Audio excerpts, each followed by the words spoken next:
So then, the feds was gonna pick up the case. They end up not. They indicted us. So at first it was just me and my uncle charged. Okay.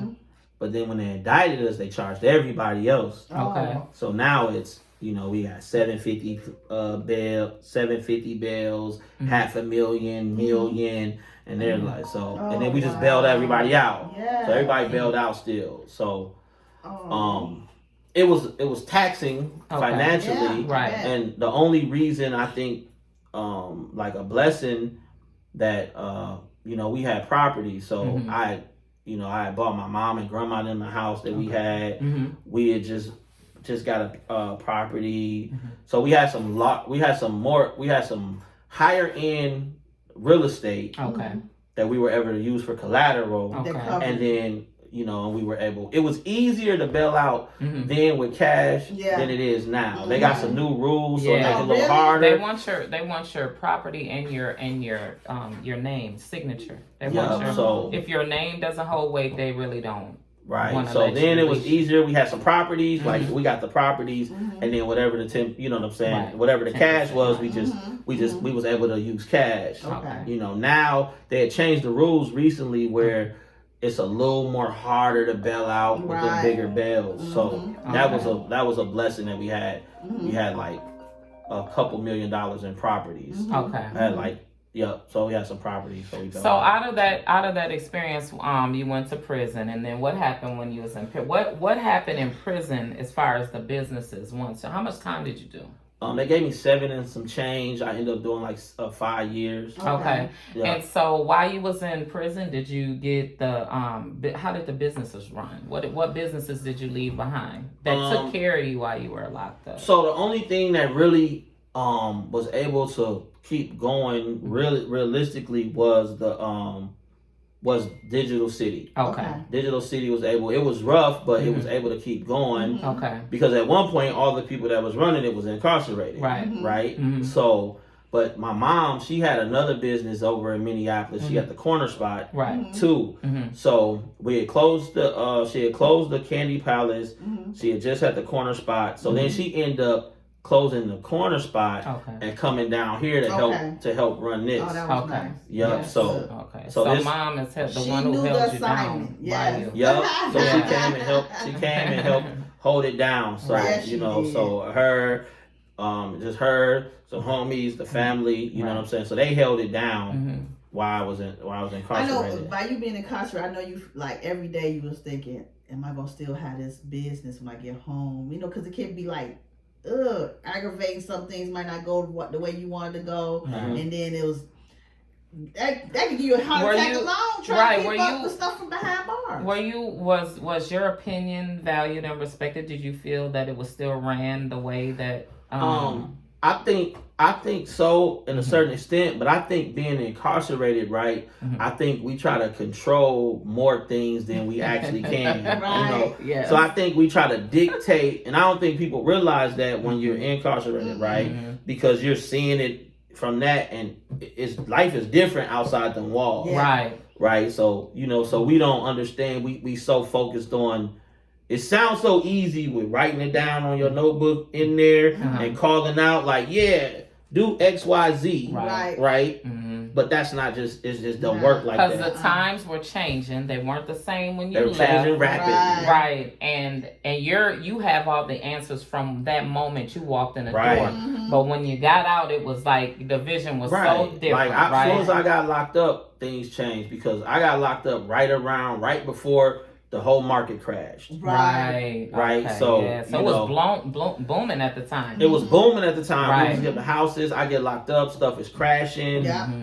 People ain't paying rent and the properties and died. Like it's all kinds of stuff. Right. So I didn't have when we got locked up, I probably had when I called my case, I had multiple properties. When I got out, this was the only property that I had. All the houses was like gone. Who knows? So when you were gone and they were telling you, like when you're calling home, hey Dave, we had to let go of such and such address. hey Dave, we had to let, like, how did that make you feel? Like, what are y'all doing? Why can't nobody? Was you angry with everyone? I wasn't angry because it was so hard, because a lot of the help, like my main people was incarcerated, right? Yeah. And then the people that I could reach out to that would help, they was incarcerated on another case. Yeah. So the feds came and got a bunch of my friends and associates. Yeah. Then we caught a case. Okay. So the help that you would normally get, the people that you would reach out to, they ain't there. Okay. They can't help. Yeah. No. So you call and be like, yeah, what's up with the property over there? Be like, man, such and such, them ain't paid rent. We gotta put them out, and it be like your friends and stuff. Right. And like, man, but it is what it is. So out of real estate, and you coming out now. Now you're out. You're back home. What year did you get home? 2011. Okay. So you're back home, and you don't have the properties. You just have Digital City. Was your mind just like, okay, I'm finna just make this, because you can't step back in the street. You can't do anything. Your hands are fully tied. Yeah. Well, you can't do anything that you're not supposed to. So, what was your goal when you got out? What'd you say? Okay, I got this left. Dang, at least I got this one left. What am I gonna do? So my goal was to, trying to figure out the landscape, right, of what was really going on. But my goal was to get into, like, get some properties and get some stuff going, and get back. I came out probably trying to move a little faster than what I should. Spending money, just kind of, how it is when you get home, just trying to get reacclimated too fast. I'm trying to catch up and make up for lost time, right? So I probably wasn't as focused as I should have been, because I'm spending money frivolously. You know what I'm saying? Like, as soon as it come, I'm spending it, but. I went to try to acquire more properties was my goal at that time, right? Trying to get some more properties, which it was different, because when I came out, a lot of the value was down, and money, the banks wasn't giving, we ain't giving you no money, because of the value, so it was harder. So when I got out, I started doing different, I met people, I got Tone that passed. He had hooked me up with some hard money people, which I wasn't familiar with. Hard money lending. So hard money lending. So I got into some hard money lending, and that's how I was able to get back on track, right? Because I was able to do some hard money lending, and then refinance out of the hard money lending. Then eventually I was ready to deal with banks, but because I had never dealt with a bank traditionally. I never got a loan. You were doing the contract for deed, or what? How were you doing it before you left? So before I left, I did some financing like that, as far as buying properties, but like loans to fix up stuff and all of that. I never got money from a bank before. Okay. So, and then even when I had to remodel this, I didn't get no bank money at first. So I didn't know that process though. But then dealing with the hard money people and being able to leverage that, then I did flip some houses, bought some stuff, and then I was able to get my paperwork together. Okay. To where I can do deals differently and be bankable. So you come back, you're 2011, you're in on the party scene, you're promoting, you have artists. Y'all weren't too much doing the CDs and DVDs, just the ticket sales, right? That's when came with the that's when it started changing, but it was still, when I came out, people were still buying more. It was more mixed CDs at this time. Right. Okay. People would buy an independent artist record, but big names, people wanted a mixed CD. Okay. Tickets was selling really good. Mixed CDs was selling, and everybody wanted a white T-shirt. But these things are selling, good. But this is the time when it's starting to. Everybody's got, they're 10 people on the street that you can get a burnt CD from. Yeah. Right. They gonna come in here and buy the CD from us and go burn it. Right. you know, so I mean, that they hustling. So that was like when I got out. That's when like the transition was starting to, you know, form. And then, what made you go into doing the events? Well, like before I got locked up, we were doing some parties, and then during the time, Georgia created the Four Scene magazine. Right. Okay. So it started as a magazine, then he started doing events. So then when I got out, then we just ran with it. You know, so we started doing like Four Scene Fridays, and we started getting venues that people hadn't done stuff in before. You know, we were at Honey, we were at Ginger Hop, we were doing stuff at the Cafe Uptown. Right. I mean, we were doing stuff in everywhere, you know, and we were picking spots that people haven't done stuff before. And when we did the stuff at Buddha and different things, and our concept was just different. We just kind of rolled off the stuff that we started with. Like we never charged people to get into these events. You know, so and we were making our money off the back end. Getting a piece of, you know, getting bar percentages and different things like that. So we were doing that for a while. So when I got out, I just jumped into it, and then we partnered up with Debonair. We were doing the happy hour, and then some venue opportunities came around with like Privé and everything. So I was involved in that. So we were doing that for a while. So just kept doing, you know. So when you started taking real estate more serious and you moved into, you're like, okay, I don't want to just be a landlord or, you know, a property owner. I'm going to go into more on the commercial side of it. What was your obstacles into moving into real estate and taking it as that's going to be your full-time job? Well, because I was familiar with real estate and like and my mom was a real estate agent, and then we were doing like so many deals, I started learning just more about commercial. So when we originally got this, I didn't even really understand the significance of having a commercial building. Right. So, you know, but then once I started learning more, then I'm like, okay, this commercial stuff is where it's at. And even with buying like residential stuff, start even looking at that different, because, you know, the average person might look at a property and say, oh, I'm gonna buy this and rent it out to a person or family or whatever though. But I look at properties a lot and look at it and see, okay, what type of operation can we do out of this property, right? Because you might buy a house that you could get $1,800 a month for in rent, but this same house, you know, a close friend of mine, they got these same houses and they got assisted living homes out of it. So you're talking about completely maximizing the money on a different level. So what would be someone that is starting in real estate and they wanna run a healthcare business, right?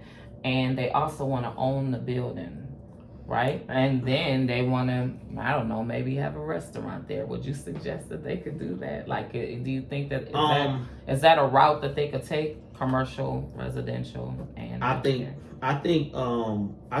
whatever, depending on their situation, you gotta get like, what's the easiest entry point, right? I think the easiest entry point for someone to get into real estate, and this is my personal opinion, is acquiring getting something that you can get like FHA financing for, right? Which can still be a multi-unit property, up to 4 units, I think, right? And you can get that where you got the down payment assistance and everything, and then you can live in there. Now, all of these, now you could still, you know, have a duplex or a fourplex and operate some type of business out of it. Right? You can still do that. And what you're doing also with doing that, and even if you're renting it out, you're getting multiple incomes. You're building up your relationships with the banks, and you're building up your paperwork, because at the end of the day, it's just a picture.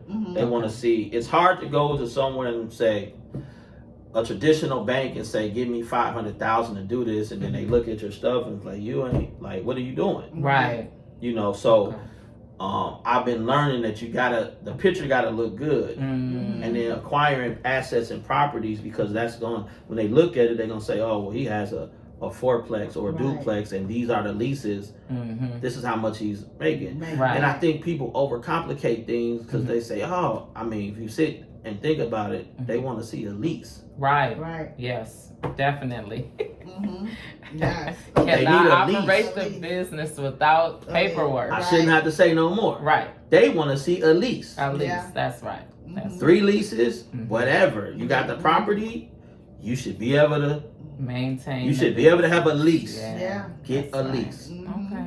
Make yourself a lease. What's the first steps in a person, a person that don't know about it, and they're like, oh, I keep trying and I can't get the loan, and I'd rather rent forever. What would be your suggestion, even coming out of prison and then going right into real estate, Right. going right into healthcare? What are the steps that they need to take to get there?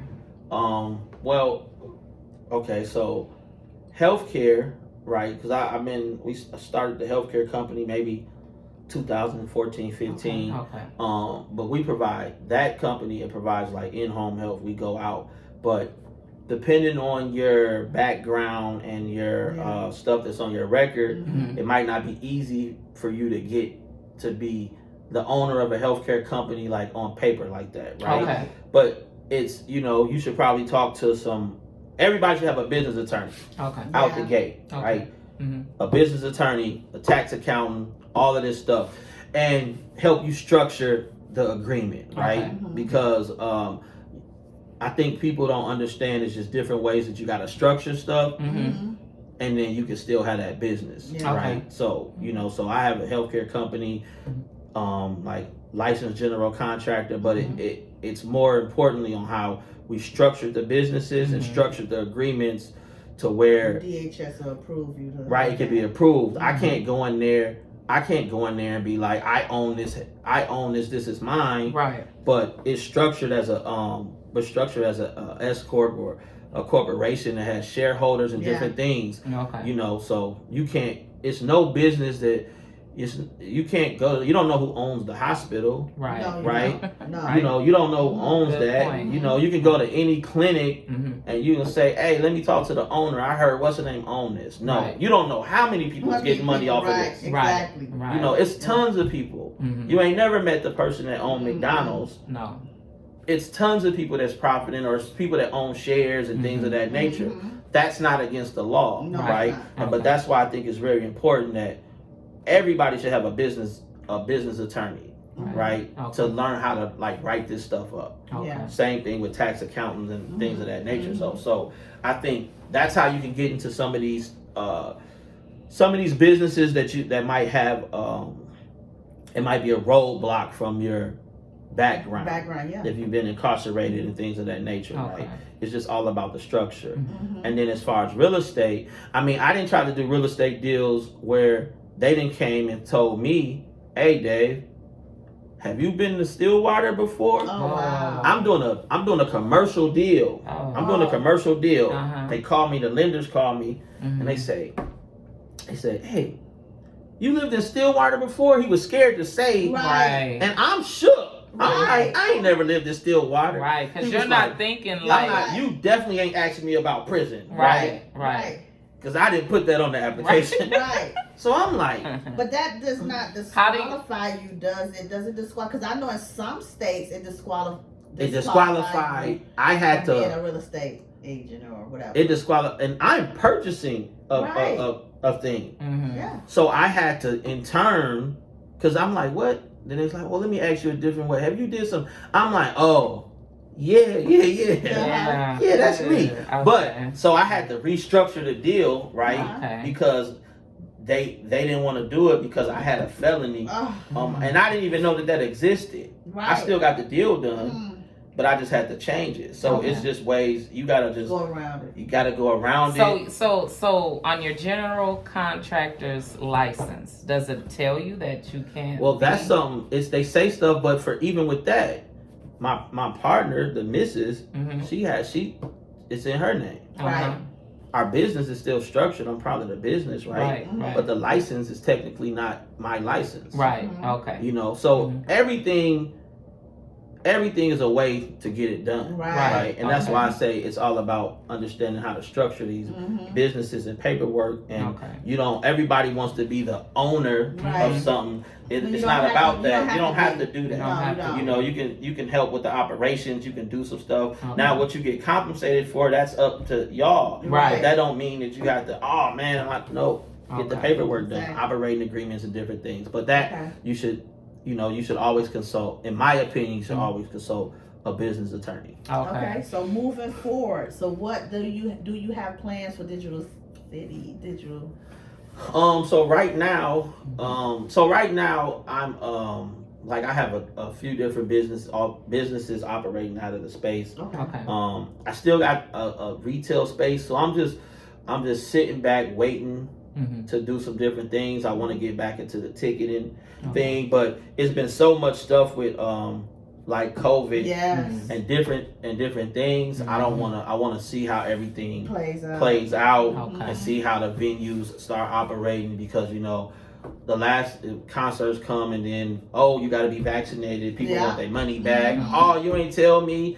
It's a lot of issues. A lot of shows have got canceled. A lot of people have had complaints where they would have to show vaccinations and different things that they might have not knew. So I don't want to jump into that right now until we kind of figure out, and it's a clear understanding across the board on what's going to be going on with concerts and stuff like that. Because they be tripping sometimes about their money. And one thing also you didn't touch on was one of your businesses is trucking. Can you give us some information on how you can help a person that's just coming out and they want to get in the trucking game? The trucking industry is wide open in my opinion. It's a very profitable business. It doesn't really matter like background and everything. You can go like I have a trucking company. We got a couple straight trucks, box trucks, dump truck. So the dump truck is different than the box trucks. You don't need CDLs. You need a CDL for the dump truck. But all of it, like my uncle, he has his CDL. He's doing man. You can do anything, man. My uncle he's in a wheelchair.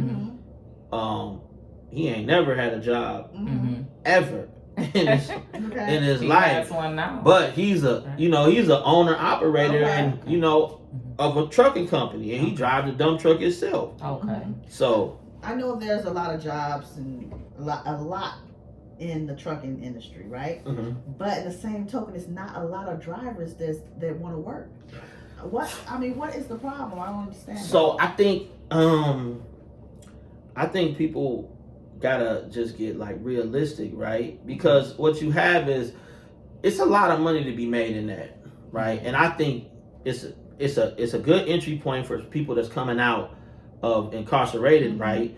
You can get a trucking job. You don't have to get your CDLs right away. You can drive these straight trucks. You can work for Amazon. You can do these different things where the background checks doesn't even matter, and you can earn a lot of money.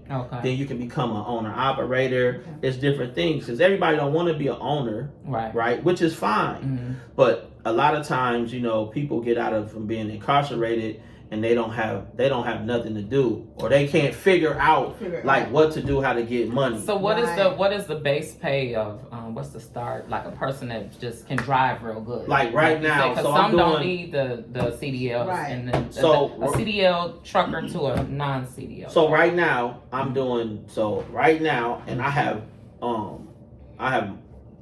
felons, whoever driving the box trucks, non-CDL. I'm paying 20% of whatever the load is, right? So today break that down. Yeah, so today one person went a short route. I just got a call. I had to go out. Somebody was having troubles with their car. Right. That was a quick route. It was $1,200. He just made $240. In a day. Right. So and that's not the biggest. and that's still him coming back, right? So this is not. This is in Overnight. town. This is all so in 240 town. today. He made $240 today. Okay. He's done. And he left didn't have her. to buy gas. You bought the gas. I pay for all the expenses, so You I got a buying fleet. food, I give you him buying fleet card. He don't need no food. Cause he's not Why? gonna be gone. He ain't going nowhere. Well, he's This taking in state. I know, but He went there and came back. oh, How okay. long So was just a couple one, hours, just one 2 trip, hours? 240. Just one trip, and that's not like the high pay. Okay. Right. So what's the high pay? What So- can I make today? So some things it'll be a long trip. It might be, let's see, coming back the same day. I done had some that pay like $3,000, so it might be $600. But that's not that. It's local. That's low. That's not all the time, right? Okay. Our average is from 1,000 to 1,500 is gone for sure. In a day? No, that route is gonna do. So they gonna make they gonna always make 200. Now it might be some quick stuff, but a quick route will take them 30 minutes, and they Right. might make $100. Okay. But they did so I had one today. These are all. This is the stuff that I had today. Somebody did 500 today. Mhm. They did some 30 minutes, right? Okay. It took them longer to probably get in the truck and get to the truck Right. than it took them to actually go do the stuff. But Okay. they made that, and they gonna go back out tonight Right. and for a get- longer one. So they made $100 off of that. Mhm. I got one that's coming that's probably 13 that they can take tonight. So that's 260 plus Okay. 100. So they did 360, but they ain't go out of town. They have to spend a Right, night that's or not- nothing like that. right. Okay, so you try to get the jobs that's in town to keep the people working. Well, it's people. If you're not used to going out of town, Mhm. we might run them to South Dakota, North Dakota, Wisconsin, Okay. stuff like that, Iowa, but they still coming right back, Coming right? back. But Okay. if they want to ride, Mhm. then they can go to California. Right. It don't matter to me, but I'm just trying to do stuff that people are comfortable with doing, Okay. right? Because it's hard to get the out-of-state drivers, yeah. right? Mhm. Those are usually CDLs. And then the Mhm. dump truck stuff is, starting out, it's, you paying somebody $20 to $30 an hour. Okay. Right? Depending on experience Mhm. and everything like that. But that's we're talking about they gonna work 5 days a week, Mhm. possibly 6, Okay. 8 hours for sure. Okay. And And what would they get from working for you for 40-hour week driving? 40-hour stay in weeks, town. they gonna make over 1,000. Okay, so you would get them in between 1,000 and 1,500. Yeah. So if they 5 days a week, if they do 40 hours at $25 is 1,000. Okay. Right. Right. Mhm. And that's it. But when the season start, like right now, It's getting hot. it's slower. But soon as by the end of this month, Okay. They- Pick up. 5 days, and they action about Saturdays and Sundays. Okay. So it's good money to make. Mhm. So you're gonna bring home over $4,000 a month Okay. as a driver. Okay. And it's a good entry point for you to get in, And what- especially for people that's What would your qualifications be to work for you? What would For you what say company? that you Do what company? work to No. work in trucking The for the trucking trucking? so the trucking. Mhm. The trucking, the qualifications would be, a valid driver's license. Yeah, Right. you gotta have that. Mhm. Not no DWIs within the last 3-5 years or something, Right. because that stuff affects my insurance. Right. Mhm. Right. Okay. And then Yeah. everything else, if you don't got a DOT card, I could send you to get that. Okay. Things Right. like that. So you don't have to have a lot of driving experience, Okay. because it's not a CDL requirement. Okay. If you got some experience, that helps though. So that's what for that company. Mhm. That's that. You could. It's hard to be a PCA in a healthcare company because background checks, you got to do that. Okay. But the construction company, you Mhm. could definitely work in a construction company, definitely. And that's an industry, like I do a lot of insurance restoration. I mean, you could come in the summer and snap and make, for sure you can make 50 And what in would the you summer. with Wow. your insurance restoration? What would that do?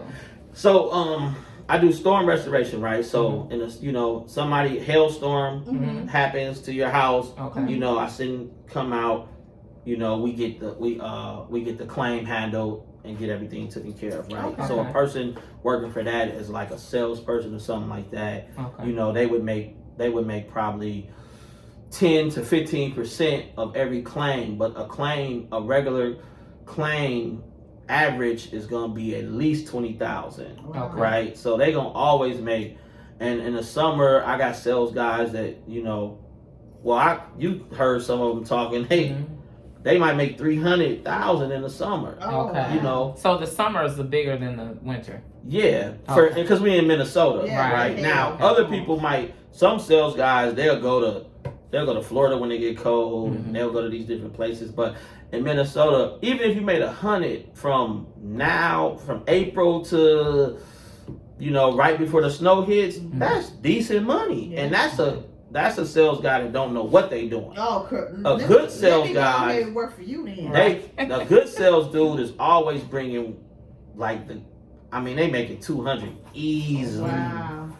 So this is the part of the podcast where we get to the shoe moment, right? Right. So Okay, we what's need the shoe you to. moment? Shoe moment is where you tell the bad side of the business to the point where it could have sent you back to jail or send you back to So jail. one situation there. One situation for each I got business. every single company I can give you a Yes, situation every for. single company. Okay, give so- us a shoe moment for every single company. Okay, so I'll give you quick ones. Okay. All right, so let's start with the healthcare. Yeah. Okay, so we get the healthcare going. Me, my mom, my girl Tad, we doing it. Now we don't understand the paperwork, so nobody helped us, right? Right. So we got people. So we got employees. Right. So it's time to pay. Okay. Right? We ain't got no reimbursements. Whoa. Right? So This is all out of pocket. All out the. it was all out of pocket. Oh. So now I gotta get the money in the bank so they can cash their checks. Right. The first payrolls was small, Right. So it was cool when it was, oh man, it's 3,500 because we just started, right? Man, run that. Right. Okay, then it's 5,700. Mm-hmm. Damn, they ain't got no run that. Okay, now it's 9,000-10,000. And it's higher now, but then starting out, now we got a lot of money invested. So now, but it's payroll. My mom like, hey, this what payroll is, man.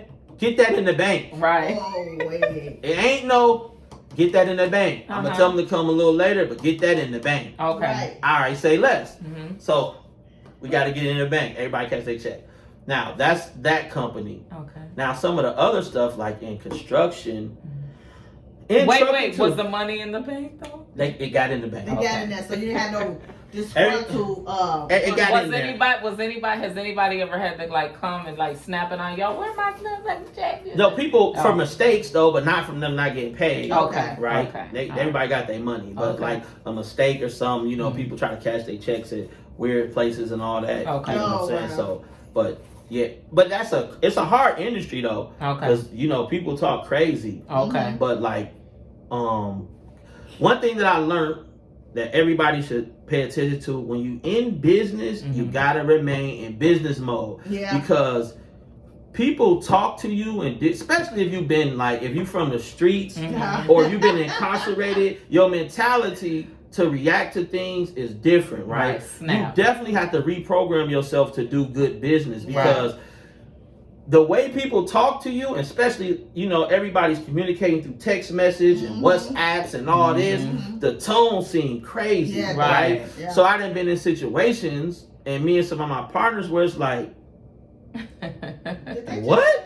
Man, we on the way. Right. Like, man, who you think you, but it's not always like that. Right, People, they talk different through these apps and text messages and stuff, but most of the time they don't have no intention of being on that. Disrespectful. Yeah. Okay. So you have to, coming from certain environments and growing up a certain way and being incarcerated and being in street shit and people, all this stuff happening. Right. When you're doing business, you gotta remember stay business. Okay. Because it's been a couple times like in construction, like people call and say, and they'll be wrong. And even if they, what?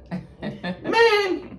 And you on the way over there like that. Like I didn't have problems like with my building, doing financing and different things where I felt like, oh, they trying to play me. Right. Oh, you think it's sweet. Mm-hmm. Hey, man, we finna go over there. And then you got the wrong people. Right. You got people that can't wait for you to call. Right. They're waiting on They that. come pick me up. I'm gonna go with you. Right. Okay, Right. But you gotta Pull up on me.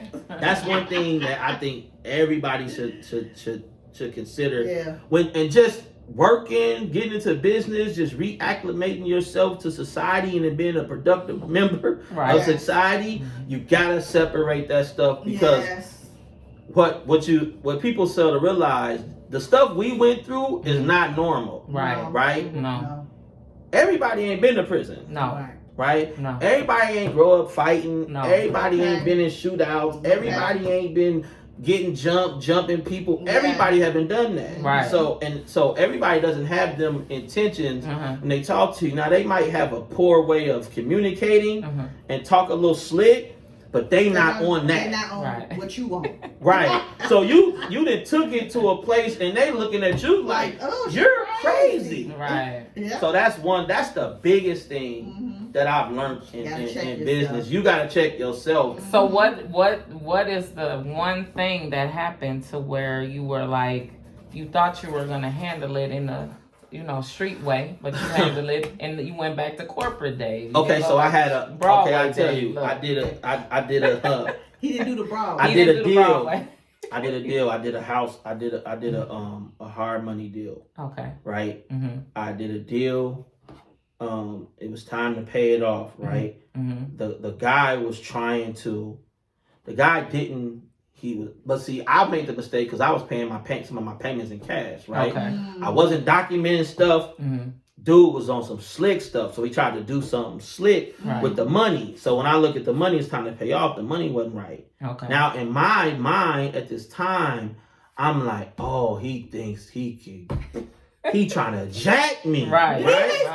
So I'm really like, he trying to jack me. So I'm like, fam, I'm like, man, he like, what? So oh my God, he like, what? Man, oh, man, we finna go over there. Now, somebody tells me, man, what are you thinking about, man? Like, call the lawyer. Right.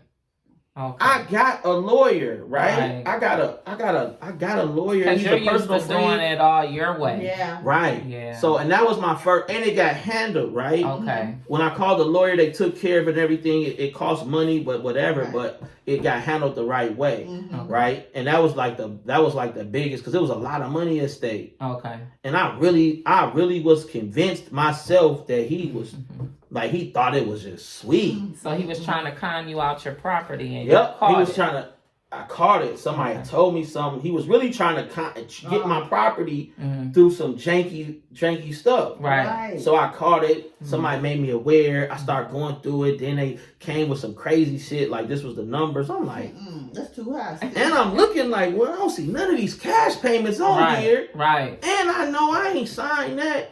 But my reaction to it was wrong, number one, because I wanted to go to the crib and we were going to deal with it there and everything. That was completely wrong. Okay. And that's what you got attorneys for. So, and I didn't have recent stuff with like my warehouse, because we got a warehouse that we rent lease space and park vehicles and everything. We had a tenant that was just like didn't pay or something. Right. So and my lawyer was like, man, what are you, this is what we do. Send the paperwork. Send the paperwork, Dave. Right. And also, when you get an attorney and they give you paperwork and you're supposed to have people sign, keep the paperwork signed. Right. Yeah. Don't do certain business without having that. Yeah. Because and do you think that by you being that you're the first one of the first people to offer these services for the hood and for the homies and things, your community that you're building this for, do you think that they take advantage of that? I think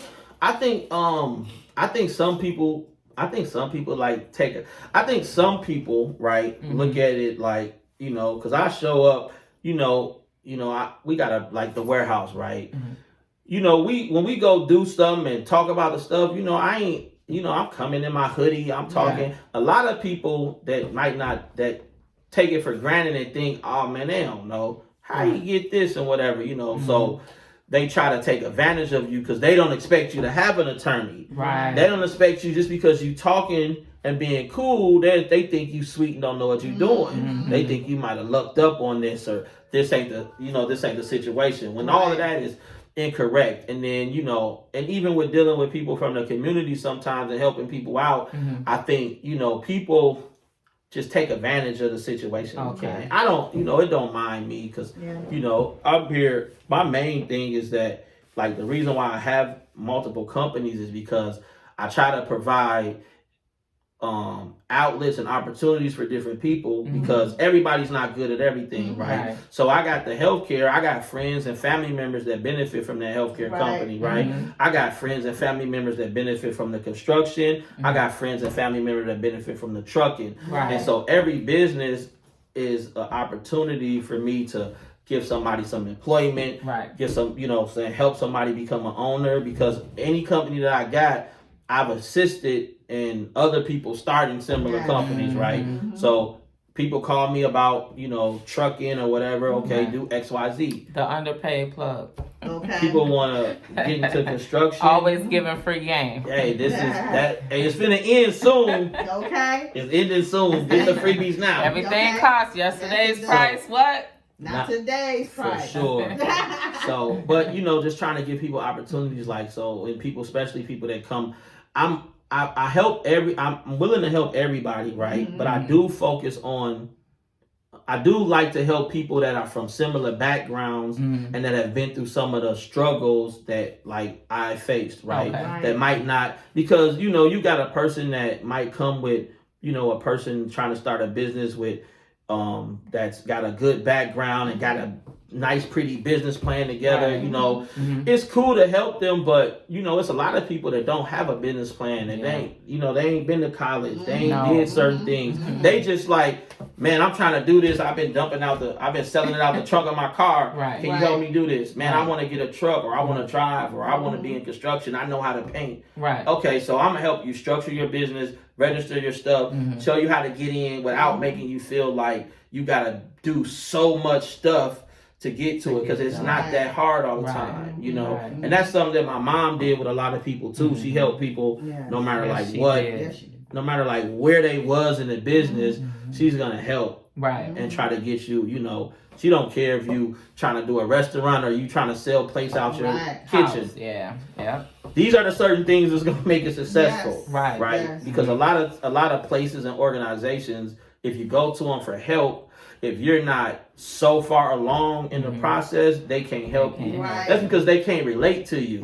They only know numbers and paperwork, So they want to look through and see, well, you ain't got this. Well, yeah, I got this. Because I need this. I need the help. I'm trying to get to the money. You know what I'm saying? So I try to help. So that's like kind of my passion, and that's what I'm transitioning into